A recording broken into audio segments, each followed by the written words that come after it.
નમસ્કાર મિત્રો, હું જાસ્મીન વાત્સલ્યમ પ્રાઇમ ટાઈમ સમાચારમાં આપનું સ્વાગત કરું છું। હવે જોઈએ મહત્વના સમાચાર।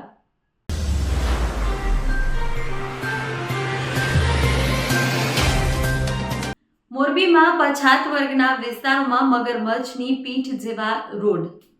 મોરબી શહેરમાં મહાનગરપાલિકાનો દરજ્જો મળ્યા પછી અનેક વિસ્તારોમાં રોડ, ભૂગર્ભ ગટર જેવા વિકાસના કામો થઈ રહ્યા છે। ત્યારે પછાત વર્ગના લોકો રહેતા હોય એવા વિસ્તારમાં ઓરમાયું વર્તન હોય તે વિસ્તારમાં કોઈ વિકાસના કામ થતા નથી તેમ સ્થાનિક લોકો જણાવી રહ્યા છે। આ બાબતે વાત કરીએ તો મોરબીના સામાકાંઠા વિસ્તારમાં સુઓડી વિસ્તારની પાછળ આવેલા ઉમિયાનગર મુખ્ય રોડ અને ભડિયાદ રોડ ઉપર દલિત સમાજ, ભીલ અને આદિવાસી સમાજ સહિતના પછાત વર્ગના લોકો રહે છે। તે વિસ્તારમાં નથી રોડની સુવિધા કે ભૂગર્ભ ગટરની સુવિધા આપી છે તો કોઈ ધ્યાન આપતું નથી। કાયમ રોડ પર ગટર ઉભરાતી હોય છે। અહીંથી રોજગાર માટે હજારો લોકોની અવરજવર છે તે ત્રાહિમામ પોકારી ઉઠ્યા છે। બાઇક કે અન્ય વાહન ભૂગર્ભ ગટરના ગંદા પાણીમાંથી પસાર થાય ત્યારે પાણીની દુર્ગંધ આજુબાજુમાં પ્રસરે છે। લાંબા સમયથી રજૂઆત કરી છતાં મહાનગરપાલિકા દ્વારા ધ્યાન આપવામાં આવતું ન હોય આ વિસ્તારમાં પછાત વર્ગના લોકો રહેતા હોય મહાનગરપાલિકાનું ઓરમાયું વલણ રાખે છે તેવો આક્ષેપ આ વિસ્તારના આગેવાન વિનોદભાઈ પરમારે કર્યો છે। ત્યારે મહાનગરપાલિકા દ્વારા આ વિસ્તારમાં રોડ અને ભૂગર્ભ ગટરના ઉભરાતા ગંદા પાણીના નિકાલ કરે એવું આ વિસ્તારના લોકો ઈચ્છે છે। શ્રીકાંત પટેલ, વાત્સલ્યમ સમાચાર, મોરબી। મોરબી 2 ના પાછળના વિસ્તારો, સોયડીની પાછળના વિસ્તાર છે માળિયા, વનાડિયા, રામદેવનગર, શક્તિ સોસાયટી, ઉમિયાનગર, ધાર વિસ્તાર અને મુખ્ય ભડિયાદનો મુખ્ય રસ્તો, ત્યાં સમસ્યા આ ગટરની એટલી સમસ્યા છે કે પબ્લિકને હાલવું તો હાલવું પણ વાહનવાળો હાલી નથી શકતા એટલી સમસ્યા દુર્ઘટના છે। અને મોરબીની મહાનગરપાલિકા અવારનવાર અધિકારીઓ આવી અને તપાસ કરી અને કોઈ પણ જાતની કામગીરી કરવામાં આવતી નથી।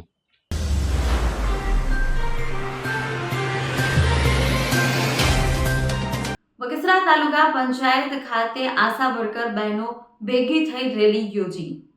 બગસરા વર્કર અને હેલ્પરોની વિવિધ માંગોને લઈ રેલી સ્વરૂપે પહોંચ્યા તાલુકા પંચાયત કચેરી ખાતે। પગાર વધારા અને ઓનલાઈન કામગીરી, મોબાઈલ સહિતના મુદ્દાઓને લઈને રજૂઆત કરી। એક દિવસની બહેનોએ હડતાલ પાડી CDPOને આવેદનપત્ર આપ્યું છે। રિપોર્ટર અલ્તાફ અરબ, બગસરા। મારું નામ મણવર ચંદ્રિકાબેન છે। હું આંગણવાડી વર્કર તરીકેની ફરજ બજાવું છું।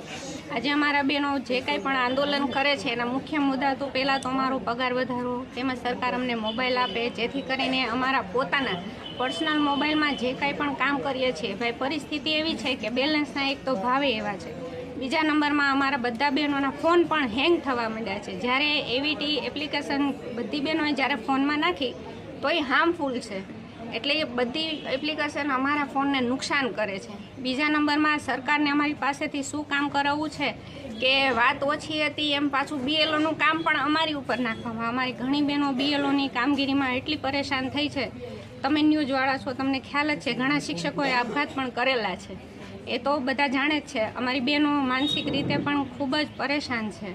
અમે નોકરી કરીએ છીએ, બાળકોનું ભવિષ્ય પણ બગડે છે। જ્યારે પણ અમે બાળ મંદિરમાં ફોનની કામગીરી કરીએ છીએ ત્યારે વાલીઓ ખુદ અમને એમ કહે છે કે બેન તો ફોનમાં પડી રહે છે, પણ અમે અમારું પર્સનલ કામ નથી કરતા ભાઈ, અમે અમારા સરકારી આ જે કંઈ પણ એપ્લિકેશનો છે એનું જ કામ કરીએ છીએ। વાલીઓ પણ ફરિયાદ કરે છે કે બાળકોને તમે પૂર્વ પ્રાથમિક શિક્ષણ આપતા નથી। તે સિવાય અમારા નાસ્તાના બિલોના ભાવ પણ તમે જાણો તો જાણે સરકાર અમારી મજાક કરતા। એક બાળક દીઠ ₹1.10, તમે વિચાર તો કરો કે ₹1.10 એટલે શું આવે, શું ખરીદી અમે એક બાળક માટે। ફળના ભાવ ₹3, એક બાળકને ₹3 લેખે અમે કયું ફળ આપીએ? દિવસે ને દિવસે મોંઘવારી વધતી જાય છે અને એમાં અમારું કાંઈ પૂરું પડતું નથી। સરકારને જ્યારે અમે પગાર વધારાની વાત કરીએ તો એમની ઉપર આર્થિક બોજો આવે છે। જ્યારે એમણે 8મો પગાર પંચ વધારી અને બીજા સરકારી કર્મચારીઓનો ડબલ ભાગ કરે છે તો આર્થિક બોજ નથી આવતો। અમારો પગાર વધારો કરવામાં આવે તો એમને આર્થિક બોજ ચડે છે। બસ અમારી આ જ બધી માંગણીઓ છે અને તમારા દ્વારા સરકાર સુધી અમારો અવાજ પહોંચે એવી અપેક્ષા છે।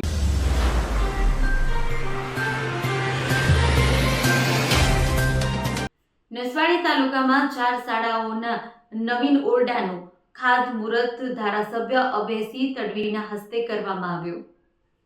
નસવાડી તાલુકામાં શિક્ષણ ક્ષેત્રે માળખાકીય સુવિધાઓને મજબૂત બનાવવા અને આદિવાસી વિસ્તારના વિદ્યાર્થીઓને ગુણવત્તાસભર શિક્ષણ માટે ઉત્તમ સુવિધાઓ ઉપલબ્ધ કરાવવાના હેતુથી તાલુકાની 4 પ્રાથમિક શાળાઓમાં નવીન વર્ગખંડોના નિર્માણ કાર્યનું ખાતમુહૂર્ત સંખેડા વિધાનસભાના લોકપ્રિય ધારાસભ્ય અભયસિંહ તડવીના હસ્તે ભવ્ય રીતે કરવામાં આવ્યું.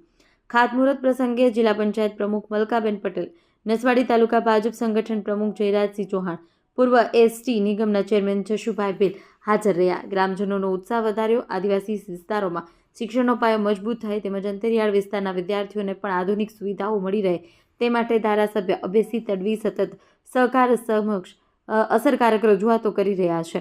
તેના પ્રયત્નોના પરિણામે રોડ, રસ્તા, પુલો, આરોગ્ય કેન્દ્ર ઉપરાંત શાળાઓ માટે નવીન ઓરડાની મંજૂરી પ્રાપ્ત થઈ છે, જેને કારણે નસવાડી તાલુકાના છેવાડાના વિસ્તારમાં પણ શિક્ષણ માટેની માળખાકીય સુવિધાઓમાં નોંધપાત્ર વધારો થયો છે.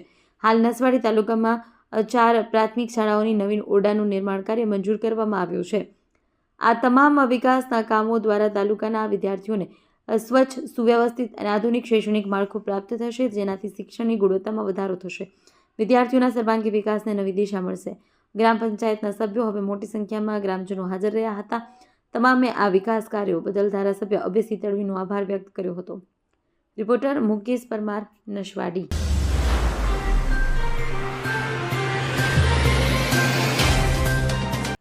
જગવિખ્યાત યાત્રાધામ વીરપુરમાં સંત શ્રી જલારામ બાપાની 145મી પુણ્યતિથિ. વેપારીઓએ ધંધા રોજગાર બંધ પાડી શ્રદ્ધાંજલિ અર્પણ કરી. સૌરાષ્ટ્રના સુપ્રસિદ્ધ જગવિખ્યાત યાત્રાધામ વીરપુર કે જ્યાં સંત શિરોમણી જલારામ બાપાની જગ્યા આવેલ છે, દેશ વિદેશથી જલારામ બાપાના દર્શને લાખો દર્શનાર્થીઓ આવે છે. જલારામ બાપાએ કરેલ સદાવ્રત અને ક્ષેત્ર 205 વર્ષથી આજે પણ અવિરત ચાલે છે.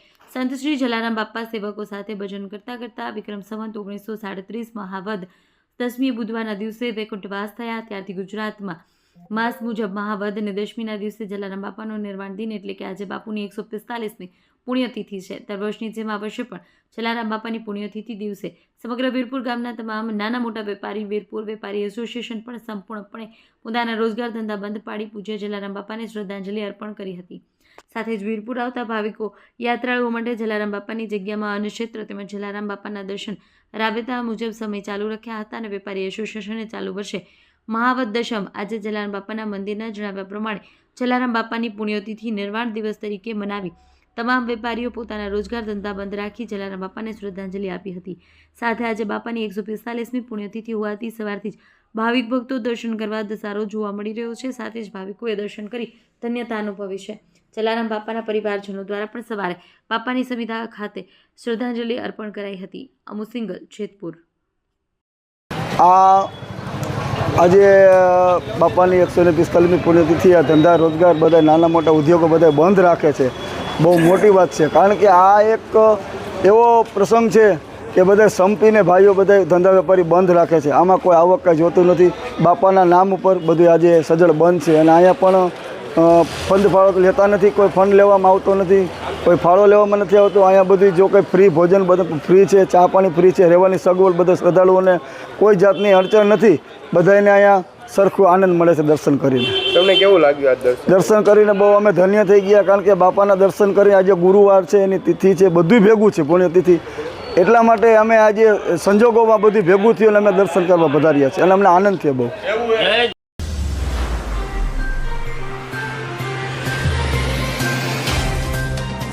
મધ્યપ્રદેશમાંથી દારૂ ભરીને આવતી ગુજરાતમાં ગાડીએ પલટી મારી હતી.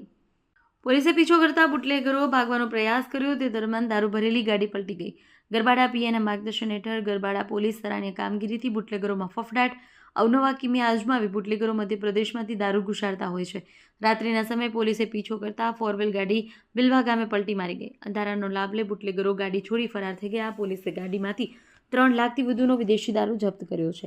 પોલીસે 8 લાખથી વધુનો મુદ્દામાલ જપ્ત કર્યો છે. ગાડી પલટી મારી જતા ગાડીના કૂચા વળી ગયા છે. ગાડીને ઊભી કરવા માટે પોલીસે જેસીબીની મદદ લીધી હતી. પોલીસે ગાડીના ચાલક સામે ગુનો નોંધી કાર્યવાહી હાથ ધરી છે. રિપોર્ટર અજય સાંસી, વાત્સલ્યમ સમાચાર, દાહોદ.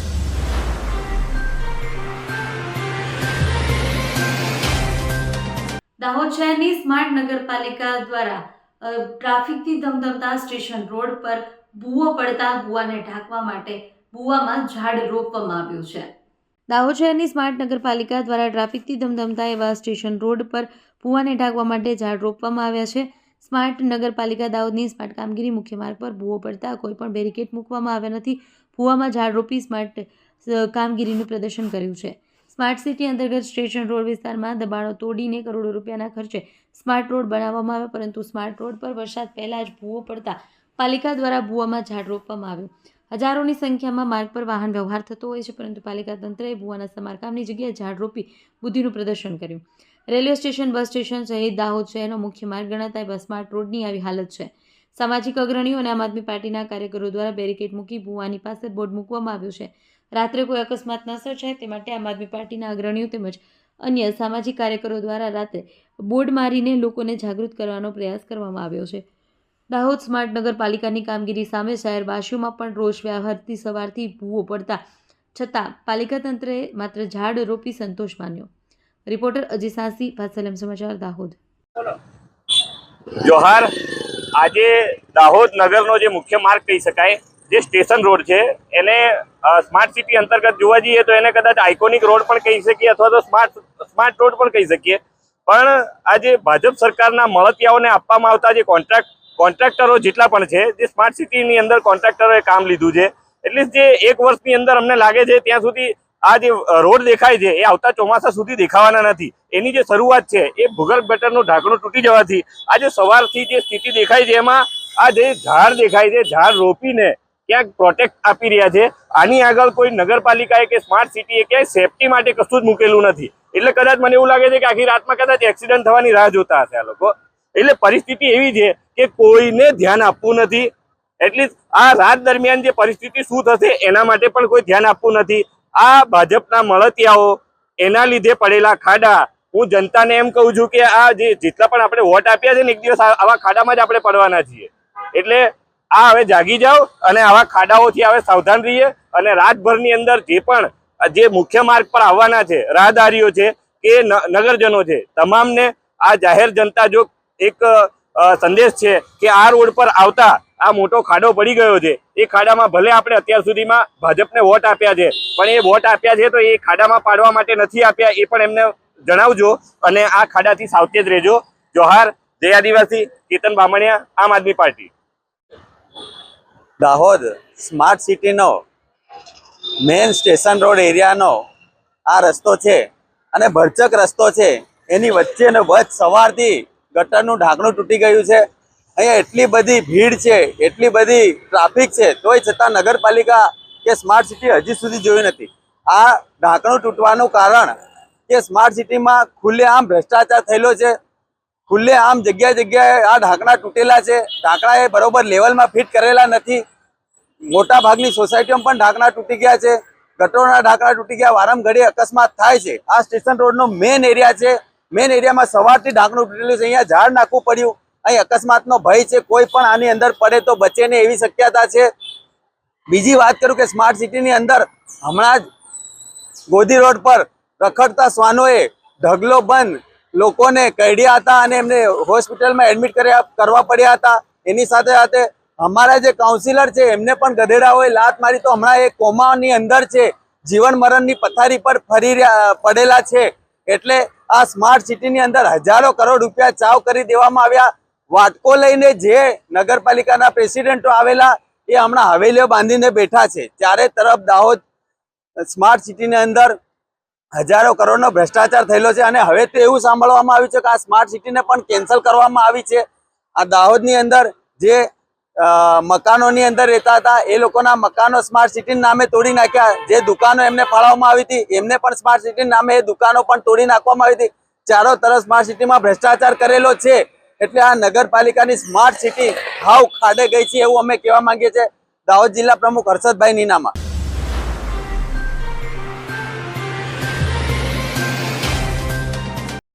દેવગઢ બારિયામાં પોલીસની નજર ચૂકવી ભાગેલો પોક્સોનો આરોપીને પોલીસે ફરી એકવાર ઝડપી પાડી જેલના સળિયા પાછળ ધકેલ્યો છે.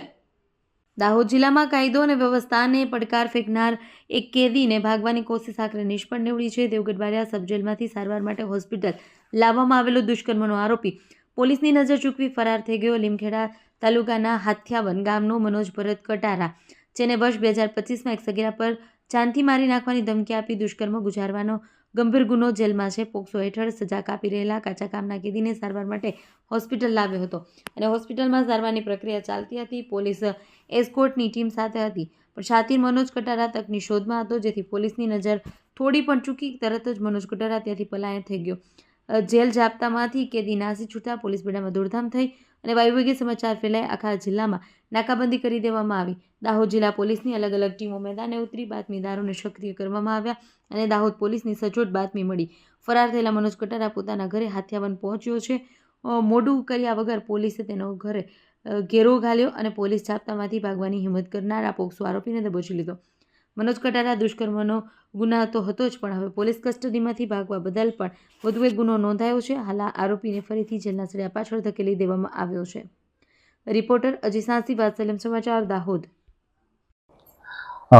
લીમખેડા ખાતે દાખલ થયેલ 2025માં દાખલ થયેલ પોક્સોના ગુનાનો આરોપી દેવગઢ જેલમાં રાખેલ હતો, જે ગઈ તારીખ 8/2/2026ના રોજ કોઈપણ રીતે પોલીસ સ્ટાફની નજર ચૂકી રહે જેલમાંથી ફરાર થઈ ગયેલ હતો. તે આરોપીને પકડી પાડવા માટે પંચમહાલના in-charge range IGP Shri Sandeepsinh સાહેબ તથા પોલીસ અધિક્ષક શ્રી રવિરાજસિંહ જાડેજા સાહેબનાઓએ અમને સૂચના આપી, જે અનુસંધાને અમારી ડીવાયએસપી લીમખેડા ડિવિઝન તથા લીમખેડા દેવગઢ પીઆઈ શ્રી રાજપૂત સાહેબની સૂચના આપી અને એલસીબી એસઓજીની ટીમો બનાવી અને આ ભાગેલા આરોપીને શોધવા માટે સઘન પ્રયત્નો કરતા આ આરોપી અમને તેના ઘરેથી મળી આવેલ, જે આરોપીને હસ્તગત કરી ગુનો દાખલ કરેલ છે. આરોપીનું નામ છે મનોજભાઈ ભરતભાઈ કટારા અને તે હાથિયાવનનો રહેવાસી છે. હું એક કલાસવા છું. મારું નામ એક કલાસવા છે. હું ઇન્ચાર્જ ડીવાયએસપી લીમખેડા ડિવિઝનમાં ફરજ બજાવું છું અત્યારે.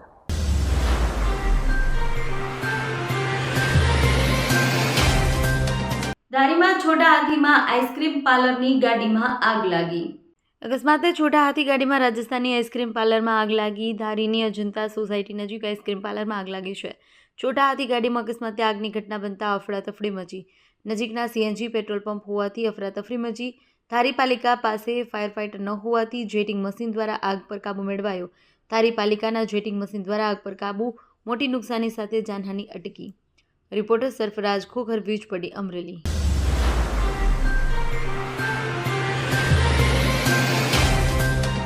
કરજણ પોલીસ સ્ટેશન ખાતે તેરા તુજકો અર્પણ કાર્યક્રમ યોજાયો.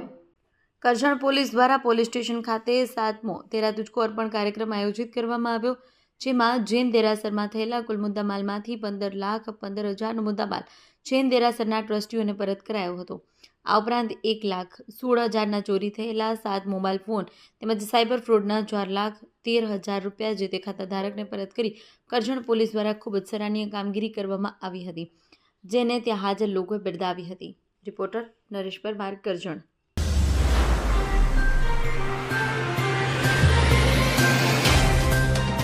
રાજપારડી પાસે ગ્રીન ટેકનોલોજીના ઉપયોગથી રોડ બની રહ્યો છે. ભરૂચ જિલ્લાના ઝઘડિયા તાલુકાના રાજપારડી મુકામે રોડ નિર્માણની કામગીરીમાં એક નવી પહેલ કરવામાં આવી છે. અહીં ગ્રીન ટેકનોલોજીનો ઉપયોગ કરી રોડને વધુ ટકાઉ બનાવવાનો પ્રયાસ હાથ ધરાયો છે. રાજપારડી પાસે અંદાજે 5.275 કિલોમીટરના વિસ્તારમાં ડામર રોડ બનાવવાની કામગીરી ચાલી રહી છે. પ્રોજેક્ટના ટેન્ડરની વિગતો મુજબ આધુનિક પદ્ધતિઓ અપનાવવામાં આવી રહી છે. કામગીરીમાં સૌપ્રથમ SS1ની પ્રાઇમ કોટ કરવામાં આવ્યો છે, ત્યારબાદ તેના પર સફેદ રંગનું ખાસ જીઓ ટેક્સટાઇલ મટીરિયલ પાથરવામાં આવ્યું છે. આ જીઓ ટેક્સટાઇલ મટીરિયલ એક સેપરેશન લેયર તરીકે કામ કરે છે, જે ડામરને આપણને મજબૂતી આપે છે અને તેને સરકી જતો અટકાવે છે. ત્યારબાદ ટેક કોટ અને 60 mmનું DBM સ્તર લગાડવામાં આવશે. અંતિમ તબક્કે તેના પર 40 mmનું BC સ્તર પાથરવામાં આવશે. શું આ રોડ ભારે વાહનો સામે ટકી શકશે? તો રાજપારડી રોડ પર ભારે વાહનોની સતત અવરજવર રહે છે. ચોમાસામાં વરસાદને કારણે રોડનો બેઝ વારંવાર ખરાબ થઈ જાય છે, પરંતુ આ ગ્રીન ટેકનોલોજી અને જીઓ ટેક્સટાઇલ મટીરિયલના ઉપયોગથી રોડ વધારાની મજબૂતી મળશે. નિષ્ણાંતોના મતે ટેકનોલોજીથી રોડની આવરદા વધશે અને તે ભારે વાહનોના ભારને સહેલાઈથી ઝીલી શકશે. ગ્રીન ટેકનોલોજીના આ પ્રયોગથી આવનારા સમયમાં રસ્તાની ગુણવત્તામાં નોંધપાત્ર સુધારો જોવા મળે તેવી આશા છે. શું આ રસ્તો ભારે વાહનો સામે ટકશે ખરા? જુઓ assistant engineer city RNB sub division Bharuch Shivprasad વસાવાનું શું માહિતી આપી. નમસ્કાર. હાલ જે રાજપારડી મુકામે ગ્રીન ટેકનોલોજી સેક્શન પર 5.275 મીટરમાં ડામરની કામગીરી કરવામાં આવી રહેલ છે કે જેમાં મંજૂર થયેલ ટેન્ડરની વિગતો મુજબ સૌથી પહેલાં SS1P આપણે પ્રાઇમ કોટ કરી રહ્યા છે અને એના ઉપર વ્હાઇટ કલરનું જે આપણે આઇટમ જોઈ રહ્યા છો તેને સ્પેસિફિકલી જીઓ ટેક્સટાઇલ મટીરિયલ કહેવામાં આવે છે કે જે ટાઈપ 2નું મટીરિયલ છે કે જેનો ઉપયોગ આપણે માની શકીએ મોર સ્ટાન્ડર્ડ પ્રમાણે કે જે યુઝમાં આવી રહ્યું છે તે પ્રમાણે એઝ અ ગ્રીન ટેકનોલોજી પર mainly as a separation material તરીકે કે જેનાથી આપણું આસફાલ્ટ વર્કને સ્ટ્રેન્થનિંગ મળે અને આપણું જે આસફાલ્ટ વર્ક કરે તે સ્લીપ ના થઈ જાય એના માટે મેઇનલી એનો યુઝ આપણે ઉપયોગમાં લઈ શકીએ છીએ. વધુમાં એના પછી આપણે એના પર ફરી એક લેયર ટેકોટ છાંટીશું, એના પર DBM 60 mm નું કરીશું અને એના પર ફરી આપણે BC 40 mm કરવાના છીએ. જે રાજપાડી રોડ પર ભારે વાહનો ચાલે છે તો શું એના સામે આ રોડ ટકી શકશે અને કેટલો સમય?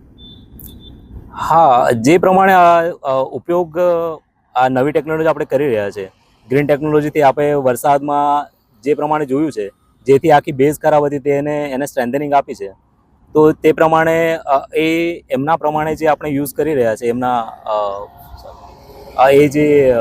એમના દ્વારા સજેસ્ટ કરવામાં આવેલ છે જે મટીરિયલ જીઓ ટેક્સટાઇલ મટીરિયલ આપણે યુઝ કરી રહ્યા છે તો એનાથી ચોક્કસ આપણે એનો ફાયદો લઈ શકીએ છીએ વસ્તુનો.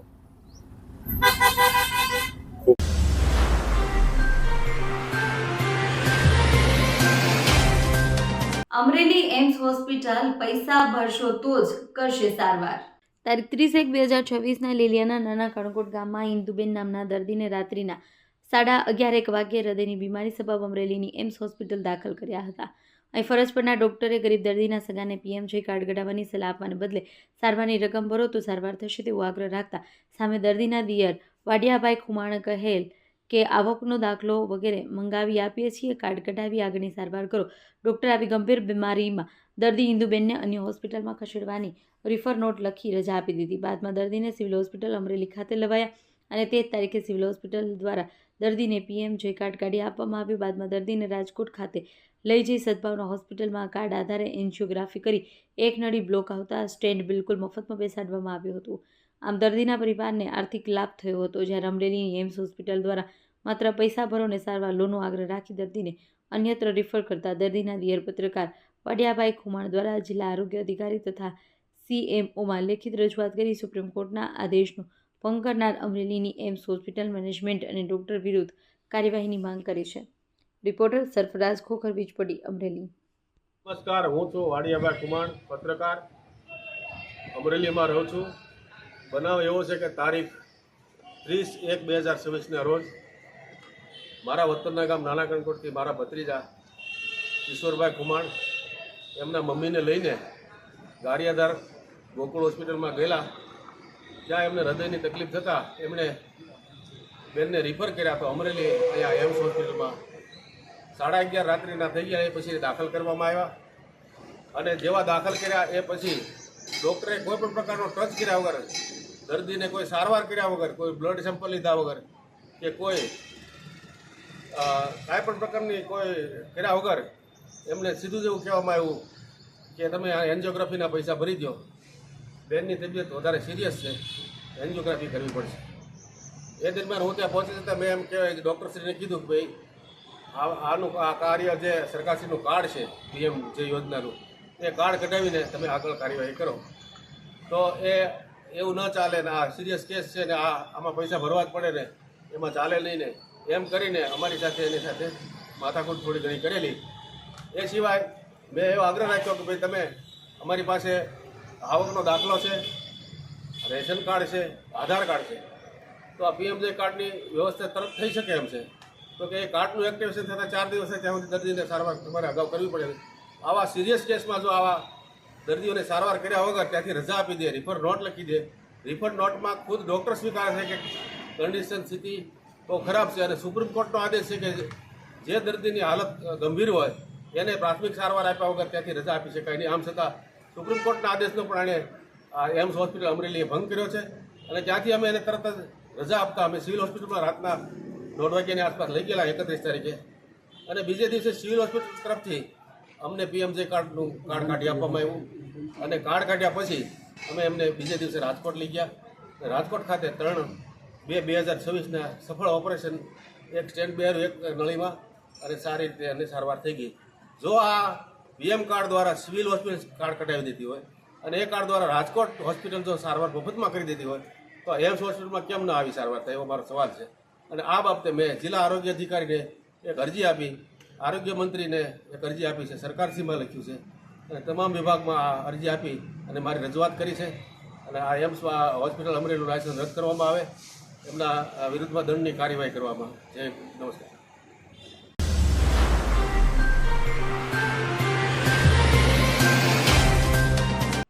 મોરબી ખાતે આંગણવાડી અને આશા વર્કરોના પડતર માંગણીઓને લઈને આજરોજ કલેક્ટર કચેરી ખાતે ધરણા સાથે આવેદનપત્ર અપાયું. મોરબીમાં પોતાની પડતર માંગણી અને અન્યાયની વેતન નીતિ સામે મોરબી જિલ્લાની આંગણવાડી વર્કર અને તેડાગર બહેનો અને આશા વર્કરોએ આજે મોરબી જિલ્લા કલેક્ટર કચેરી ખાતે ઉગ્ર વિરોધ પ્રદર્શન કર્યું. મોટી સંખ્યામાં ઉમટી પડેલી મહિલાઓએ સરકાર વિરોધી સૂત્રોચ્ચાર કરી પોતાની માંગણીઓ સત્વરે સંતોષવા રજૂઆત કરી. આંગણવાડી બહેનોએ મીડિયા સાથેની વાતચીતમાં જણાવ્યું કે સુપ્રીમ કોર્ટ દ્વારા આંગણવાડી વર્કરો માટે ₹24,800 અને હેલ્પર માટે, તેડાગર બહેનો માટે 20,300ના વેતનનો ચુકાદો આપવામાં આવ્યો છે. અમલમાં કરવા સરકાર વિલંબ કરી રહી છે. 6 મહિનાનો સમય વીતવા છતાં હજુ સુધી આ ચૂકવણું કરવામાં આવ્યું નથી. આ ઉપરાંત બજેટમાં પણ આંગણવાડી બહેનોના વેતનમાં નોંધપાત્ર વધારો કરવાની માંગ કરવામાં આવી છે. જો સરકાર ડિજિટલ કામગીરીની અપેક્ષા રાખતી હોય તો બહેનોને સારી કંપનીના મોબાઈલ ફોન પૂરા પાડવા જોઈએ. હાલમાં અપૂરતા સાધનોને કારણે કામગીરીમાં ભારે મુશ્કેલીનો સામનો કરવો પડી રહ્યો છે. PMJY, આભા કાર્ડ અને આયુષ્માન કાર્ડ જેવી ઓનલાઈન કામગીરી 5-5 વર્ષથી કરીએ છીએ, પણ તેનું કોઈ વળતર મળ્યું નથી. બહેનોએ ગંભીર આક્ષેપ કરતા જણાવ્યું કે જો ઓનલાઈન કામગીરી કે HBNCના ફોર્મ ભરવાના થોડી વાર થાય તો ઉપલા અધિકારીઓ દ્વારા નોકરીમાંથી કાઢી મૂકવાની ધમકી આપવામાં આવે છે. માત્ર ન જીવા વેતનમાં આટલું માનસિક શારીરિક શોષણ હવે સહન કરવામાં આવશે નહીં તેવી ચીમકી પણ ઉચ્ચારવામાં આવી છે. રિપોર્ટર મોહસિન શેખ, વાત્સલ્યમ સમાચાર, મોરબી. ખોડાસરા રૂક્ષ્મણીબેન રામજીભાઈ. આજે અમે આશા વર્કર બહેનો અને આશા ફેસિલિટર બહેનો કલેક્ટર સાહેબને આવેદનપત્ર આપવા આવ્યા છે કે ઘણા સમયથી પગાર વધારો સરકારે કર્યો નથી. બરાબર, એક તો પગાર વધારાની અમારી કામગીરી પગાર વધારો કરે અને આશા વર્કર બહેનોને ફિક્સ એનો ₹2175 છે અને ફેસિલિટર બહેનોને 6,000 પગાર છે. તો એને ફિલ્ડમાં કામ કરવાનું હોય છે, તો એને આટલો પગાર પોસાય તો પગાર વધારો કરે. અને અત્યારે ઓનલાઈન કામગીરી કરવા માટે દબાણ કરે છે. તો ઓનલાઈન કામગીરી માંગે છે સરકાર, તો મોબાઈલ તો આપ્યા નથી, તો ઓનલાઈન કામગીરી કેવી રીતે કરવી? આજે જે આપણે કોમ્પ્યુટર ઓપરેટર હોય, કલેક્ટર ઓફિસમાં કે જિલ્લા પંચાયત ઓફિસમાં કોઈ પણ કર્મચારી હોય, ઓનલાઈન કામ કરતા હોય તો શું ઘરેથી લેપટોપ લઈને આવે છે, ઘરેથી કોમ્પ્યુટર લઈને આવે છે? તો આશા વર્કરને કેમ દબાણ કરવામાં આવે છે કે તમે કામ ઓનલાઈન કામ કરો, ઓનલાઈન કામ કરો? અને અધિકારી દ્વારા દબાણ કરવામાં આવે છે, બહેનોનું શોષણ કરવામાં આવે છે. અને ત્યાં જ્યારે કોઈ પ્રોગ્રામ આવે તો તરત આશાબેનો યાદ આવે છે, ગામમાં તરત આશાબેનોને ગોતે છે કે ક્યાં આશાબેન છે, તો અધિકારી તો આંકડા લઈને વહી જાય છે. બેનો કેટલા આજે આયુષ્માન કાર્ડ કાઢ્યા, કેટલા આભા કાર્ડ કાઢ્યા, બરાબર. કોરોનાની કામગીરી બહેનોએ એવી કરી હતી, તો કોરોનાની કામગીરીમાં આંકડા છુપાવ્યા છે સરકારે. તો બહેનોને વેતન જે મળતું હતું કોરોનાની કામગીરીનું, તો સરકારના આંકડા જેટલા દેખાડ્યા છે એટલું જ એને મળ્યું છે, બરાબર. તો કામગીરી કરાવે પણ સામે બહેનોને પણ જેની માંગણી છે એ પૂરી કરે તો બહેનો પણ સામે કામ કરવા માટે તૈયાર છે. અને અત્યારે ઓનલાઈન કામગીરી તો બહેનો નહીં કરે અને નહીં જ કરે. મોબાઈલ આપશે ત્યારે જ કામગીરી થશે. અધિકારી દ્વારા દબાણ કરવામાં આવે છે. પણ અમે ધારાસભ્યને, મુખ્યમંત્રીને, આરોગ્ય કમિશનરને બધાને આવેદનપત્ર આપ્યા છે. સરકારને જાણ છે કે બહેનો કામગીરી નહીં કરે.